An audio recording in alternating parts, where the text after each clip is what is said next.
कश्मीर के जंगल में टुनटुनी चिड़िया अपने 2 बच्चों के साथ रहती थी। कई महीने पहले उसके पति कालू कौवे की मौत एक बीमारी के कारण हो चुकी थी।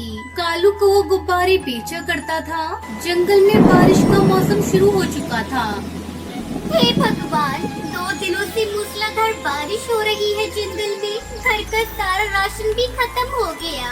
मेरे बच्चे भूखे हैं। अगर आज भी अपने बच्चों को भोजन नहीं दे पाई तो मेरे बच्चे भूख से तड़प तड़प कर मर जाएंगे। चाहे कुछ भी हो जाए, मुझे कहीं न कहीं से भोजन का जुगाड़ तो करना ही होगा।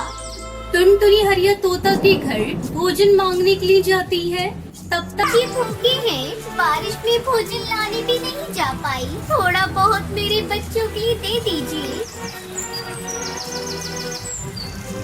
मैं तुम्हें भोजन कहाँ से दूं, टुनटुनी? मैं भी तो बारिश की वजह से ही 2 दिनों से घर पर बैठा हूँ। घर में पड़े पड़े मेरे सारे मिट्टी के बर्तन खराब हो रहे हैं। अगर तुम्हें भोजन चाहिए तो मेरे इन बर्तनों को बेच दो और फिर मैं जो पैसे दूंगा और उससे तुम अपने बच्चों के लिए भोजन खरीद लेना।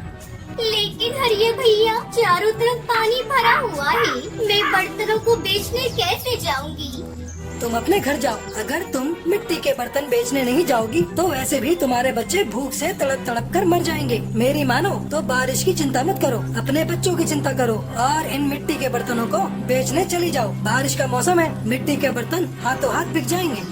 ठीक है हरिया भैया, आप कहते हैं तो मैं बर्तन बेचने चली जाती हूँ। टुनटुनी मिट्टी के बर्तन लेकर बारिश में बेचने के लिए निकल जाती है। मिट्टी के बर्तन ले लो। ये मिट्टी के बर्तन बहुत ही मजबूत हैं। देख लो खुद ही, बारिश में भी कैसे टिके हैं। आप एक बार खरीद कर तो देखिए। इस बारिश में मिट्टी के बर्तनों में खाना खाने से सेहत बनी रहती है। शाम तक टुनटुनी चिड़िया सारे बर्तन बेच देती है और सारे पैसे ले जाकर हरिया तोता को दे देती है। अरे वाह, तूने तो बहुत ही जल्दी सारे बर्तन बेच दिए। ये लो पैसे और ये 2 मिट्टी के बर्तन भी रख लो। तुम अपने बच्चों को इसमें खाना खिला देना। टुनटुनी पैसे और बर्तन लेकर वहाँ से चली जाती है और रास्ते में से अपने बच्चों के लिए थोड़े भुट्टे के दाने ले लेती है। जब वो घर पहुँचती है तो उसका घर तो वहाँ था ही नहीं। तेज बारिश में उसका घर टूटकर बह चुका था।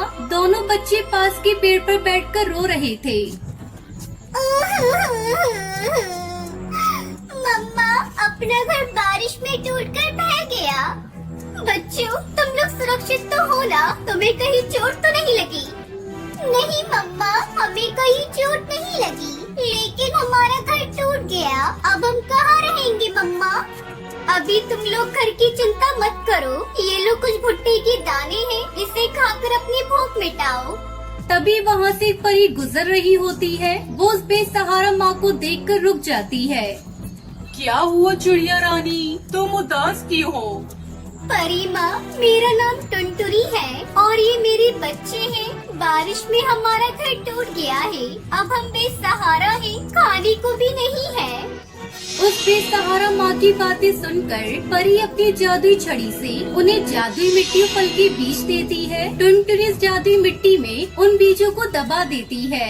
2 दिनों बाद जब बारिश रुकती है तब वो अगले दिन अपने बच्चों के साथ उस जादुई बीज को जहाँ दबाए थे उसे देखने के लिए जाते हैं तो देखकर आश्चर्यचकित रह जाते हैं। वहाँ पर सभी तरह के फल लगे हुए थे और उसी पेड़ की एक डाल पर मिट्टी के घर भी था। ये देखकर टुनटुनी उसके बच्चे बहुत खुश हो जाते हैं। तभी टुनटुनी की बेटी पिंकी कहती है, मम्मा मम्मा, वो देखो, हमारे इन फलों के पेड़ पर घर भी है। हाँ बेटा, मैं भी देख रही हूँ। चलो पास जाकर देखते हैं। वो खुशी खुशी उस जादुई मिट्टी के घर में रहने लगते हैं। उनके पास अब ना तो भोजन की कमी थी और ना ही रहने की दिक्कत थी। वो सब अपनी जिंदगी हंसी खुशी बिताने लगे।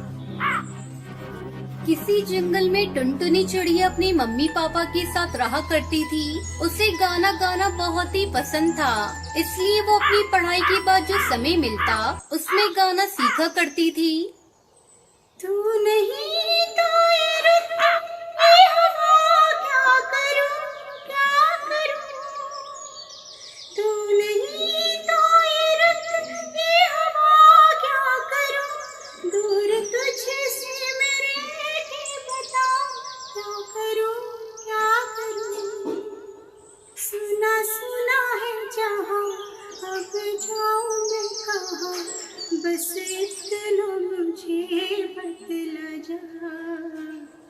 भीगा है समा, ऐसे में है पुकार, मेरा दिल पुकारे। एक दिन जब अपनी सिंगिंग क्लास से घर आई तो वो अपनी माँ टूनी से कहती है, अरे अम्मा, मैंने सिंगिंग पूरी सीख ली है।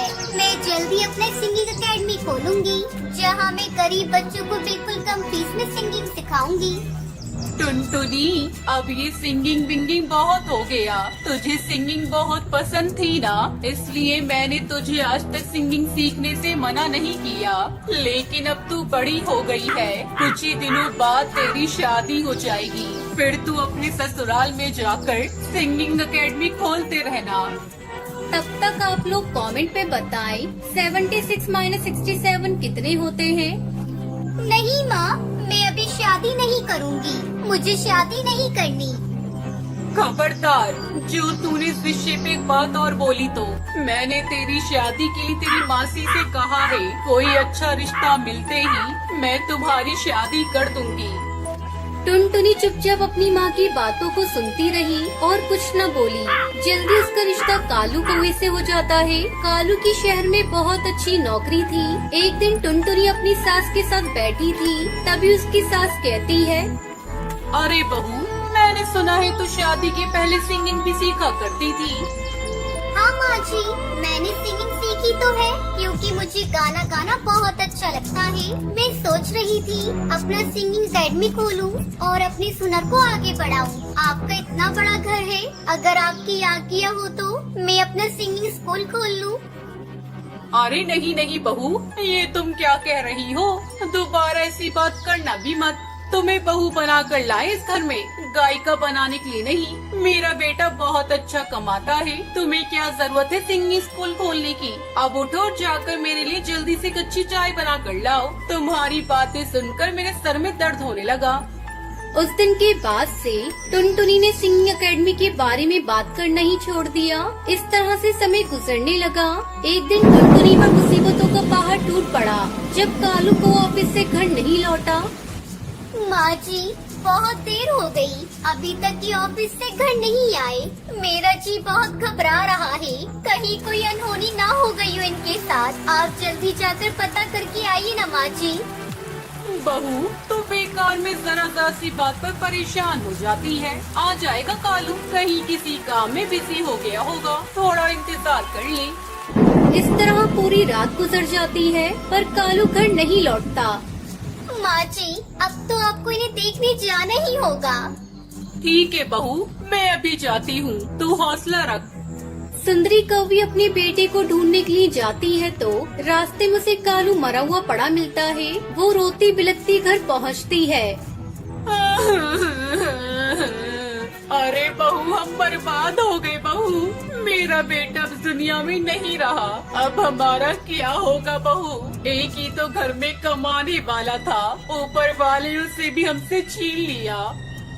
माँ जी, आप झूठ बोल रही हैं। ऐसा नहीं हो सकता माँ जी, ये सब क्या हो गया? कालू जी आज बहुत खुश थे, वो मुझसे बाहर घुमाने का वादा करके गए थे। पता नहीं हमारी खुशियों को किसकी नजर लग गई। मैं कैसे जीऊंगी? मेरी तो दुनिया ही उजड़ गई। ऐसे ही कई दिन गुजर गए। बहू, अब रोने धोने से कोई फायदा नहीं, भूखे मरने की नौबत आ गई है। एक दिन मैंने तुझे सिंगिंग करने से मना किया था, लेकिन मुझे लगता है अब तुझे घर खर्च चलाने के लिए गायिका बनना पड़ेगा। मैं तो बूढ़ी हो गई, मुझसे तो कोई काम धंधा नहीं होगा। टुनटुनी अपनी सास की बात मानकर सिंगिंग एकेडमी खोल लेती है और बच्चों को सिंगिंग सिखाने लगती है, जिससे उसकी कुछ आमदनी हो जाती है। इसी तरह दोनों सास बहू खुशी खुशी रहने लगती हैं।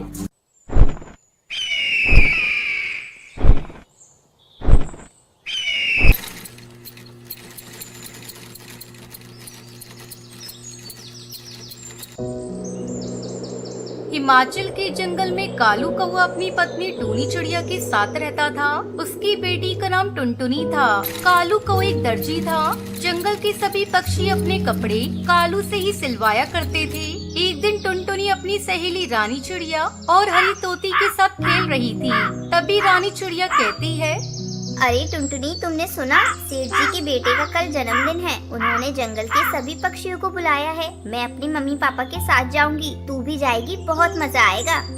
अरे ये क्या जाएगी, ये तो गरीब है, इसके पास सुंदर ड्रेस भी नहीं है जिसे पहनकर ये सेठ जी के घर जाएगी। तुझे पता है मेरे पापा मेरे लिए एक नई ड्रेस लेकर आए हैं, मैं उसे ही पहनकर सेठ जी के घर जाऊंगी। अरे हरी तोती, तू ऐसे मत बोल, टुनटुनी को बुरा लगेगा। तब तक आप लोग कमेंट में बताएं 79 into 5 कितने होते हैं। बुरा लगता है तो लगे, मैंने कुछ गलत नहीं कहा। ये गरीब है, इसके पास ढंग के कपड़े भी नहीं है। अच्छा अब मैं चलती हूँ। मेरे माँ बाप गरीब है तो इसमें मेरी क्या गलती? पता नहीं आज उसे क्या हो गया। मेरे मम्मी पापा गरीब है तो क्या हुआ? वो बोल देती है, अब तू अपने घर जा। मैं भी अपने घर जाती हूँ, बहुत देर हो गई है खेलते खेलते। टुनटुनी अपने घर जाती है और अपनी माँ टूनी से कहती है, मम्मी, कल सेठ जी की बेटी का जन्मदिन है, हम लोग उपहार में क्या लेकर जाएंगे? क्या बताऊँ बेटा, हमारे पास तो इतने पैसे भी नहीं है कि मैं एक अच्छा सा उपहार खरीद सकूं। कोई बात नहीं माँ, ये रेशमी कपड़े यहाँ पड़े हुए हैं। मैं सेठ जी की बेटी के लिए इनसे एक सुंदर सा ड्रेस सिल देती हूँ।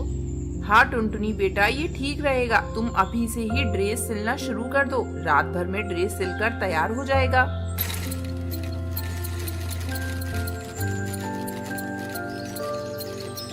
अगले दिन टुनटुनी अपने माँ बाप के साथ सेठ के घर जाती है। टुनटुनी बेटा, हम लोग गरीब हैं, शायद हमें देखकर सेठ जी बुरा ना मान जाए। ऐसा करो, तुम ये उपहार लेकर खुद ही अंदर चली जाओ, हम लोग यहीं घर के बाहर खड़े हैं। ठीक है पापा, मैं अभी उपहार देकर आती हूँ, आप लोग यहीं रहना। टुनटुनी घर के अंदर जाती है। अरे बाप रे, यहाँ तो बहुत सारे पक्षी हैं। मैं यहीं दरवाजे के पास खड़ी हो जाती हूँ। जब सेठ जी की बेटी इधर से गुजरेंगे तो मैं उन्हें उपहार दे दूंगी।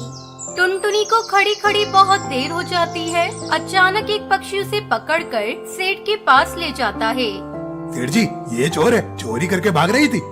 नहीं नहीं सेठ जी, मैंने कोई चोरी नहीं की। मैं कालू दर्जी की बेटी हूँ। दरवाजे पे खड़ी होकर आपकी बेटी के आने का इंतजार कर रही थी, तभी इन्होंने मुझे पकड़ लिया। मैंने कोई चोरी नहीं की है। तो ये तुम्हारे हाथ में क्या है? सेठ जी, ये मैं आपकी बेटे को उपहार में देने के लिए अपने हाथों से सिल कर ड्रेस लेकर आई थी। टुनटुनी सेठ को वो ड्रेस देती है। वाह, ये ड्रेस तो बहुत सुंदर है, मैं तुम्हारे माता पिता से मिलना चाहता हूँ। टुनटुनी चिड़िया माता पिता को बुलाकर सेठ के पास